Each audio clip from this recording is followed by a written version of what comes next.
బయట మంచు వర్షం. మొత్తం వైట్ బ్లాంకెట్లా మారిపోయింది.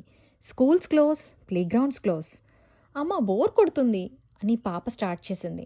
అప్పుడే డిసైడ్ చేసేసా, స్క్రీన్ టైం కాదు కిచెన్ టైం.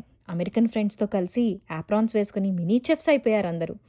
పేరెంట్స్గా మనం ఏం చేస్తామంటే అవెన్ దగ్గర మాత్రం సపోర్ట్ ఇవ్వాలి, బ్యాక్ ఎండ్లో గైడ్ చేస్తామనుకోండి సేఫ్టీ కోసం. కానీ మిగతా అన్నీ వాళ్ళు మేనేజ్ చేసేస్తారు. రెసిపీ యూట్యూబ్లో చూసేసి స్టెప్స్ ఫాలో చేసేసి సెల్ఫ్గా ప్లాన్ చేసేసి స్టార్ట్ చేసేసారు. మెజర్ చేయడం, మిక్స్ చేయడం, టీం వర్క్ నేర్చుకుంటున్నారు. మిస్టేక్స్ అయితే చేస్తారు, మరి నవ్వుతారు, మళ్ళీ ట్రై చేస్తారు. అదే కదా రియల్ లెర్నింగ్. బయట అయితే ఫ్రీజింగ్ కోల్డ్, కానీ లోపల అవెన్ హీట్ కన్నా ఎక్కువ వాళ్ళ excitement. And most special moment ఏంటో తెలుసా? వాళ్ళు ప్రిపేర్ చేసిన cookies and cupcakes first bite తీసుకునేటప్పుడు ఆ థ్రిల్, ఆ proud smile, mom we made this అని చెప్పిన ఆ ఫీలింగ్, అది ప్రైస్లెస్. స్నో డే బోర్డమ్ అని బాధపడకూడదు.